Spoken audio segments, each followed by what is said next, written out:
কোটা সংস্কার আন্দোলনে পুলিশের গুলিতে নিহত বেগম রোকেয়া বিশ্ববিদ্যালয়ের শিক্ষার্থী আবু সাইদ এখন ঘরে ঘরে বলে মন্তব্য করেছেন অন্তর্বর্তীকালীন সরকারের প্রধান উপদেষ্টা ডক্টর মোহাম্মদ ইউনূস। তিনি বলেন, আবু সাইদ শুধু এক পরিবারের সন্তান নয়। আবু সাইদের কবর জিয়ারত শেষে এসব কথা বলেন তিনি।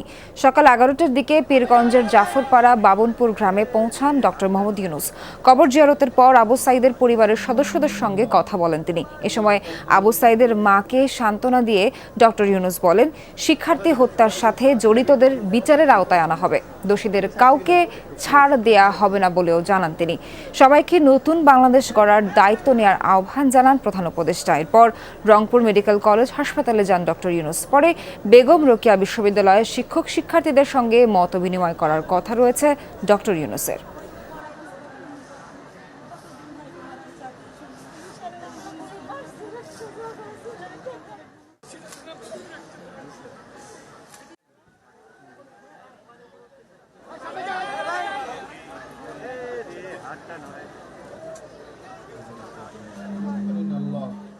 আল্লাহ তার জীবনের সকল